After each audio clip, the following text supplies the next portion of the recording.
হয় যে আমি মুসলিম ছাত্ৰ সন্থা উদালগুৰি জিলা সমিতিৰ উদ্যোগত আমি মাননীয় অসমৰ মুখ্যমন্ত্ৰীলৈ এখন উদালগুৰি জিলা সমিতিৰ উপায়ুক্তৰ দ্বাৰা এখন স্মাৰকপত্ৰ প্ৰেৰণ কৰিলোঁ। বিশেষকৈ চাওক আমাৰ BTC অঞ্চলত শিক্ষা আৰু ভূমি অধিকাৰক লৈ যি আসলতে ই চলি আছে, BTC চুক্তিৰ পিছত যিখিনি মানে সিহঁতে আসলতে BTC চুক্তি কৰিছিল সেইমতে এতিয়ালৈকে আমি যি দেখা পাইছোঁ ভূমিৰ অধিকাৰৰ পৰা আমাৰ বিশেষকৈ আমাৰ মুছলিম মানুহখিনিক BTC চৰকাৰ বা অসম চৰকাৰে আমাক বঞ্চিত কৰি আছে।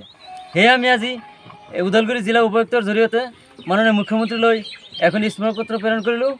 আৰু দ্বিতীয়তে আমাৰ BTC অঞ্চলত নহয় গোটেই অসমতে আমাৰ শিক্ষাৰ ক্ষেত্ৰত যিখিনি মানে আমাৰ মুছলিম মানুহখিনিক বা মুছলিম অধ্যুষিত অঞ্চলসমূহত শিক্ষাৰ ক্ষেত্ৰত যিখিনি মানে অৱহেলা কৰি আছে এই সম্পৰ্কে এখনি আমি স্মাৰকপত্ৰত আমি এখনি দাবী উত্থাপন কৰি আমি মাননীয় মুখ্যমন্ত্ৰীক কথাটো অৱগত কৰালোঁ।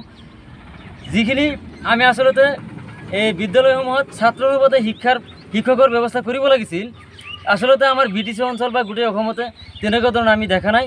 আমাৰ যি সাৰ্ভে অনুসৰি আমি যি দেখা পাইছোঁ BTC অঞ্চল বা গোটেই অসমতে বিভিন্ন জিলা সমিতিৰ দ্বাৰা যিখিনি আমি সাৰ্ভে কৰি পাইছোঁ তাত আমি দেখা পাইছোঁ মানে বিশেষকৈ মানে মুছলিম অধ্যুষিত অঞ্চলসমূহত শিক্ষাৰ যি মানে চলি আছে, বিশেষকৈ মানে ছাত্ৰ অনুপাতে যিখিনি মানে শিক্ষকৰ ব্যৱস্থা কৰিব লাগিছিল সিহঁতে সেইখিনি কৰিবলৈ মানে সক্ষম হোৱা নাই।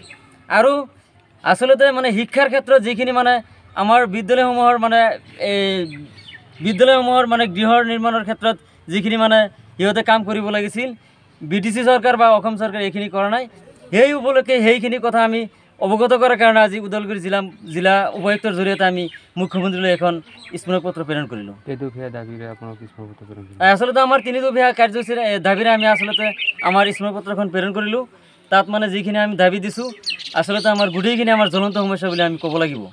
স্মাৰকপত্ৰৰ পিছত আপোনালোকৰ কাৰ্যসূচী কেনেকৈ?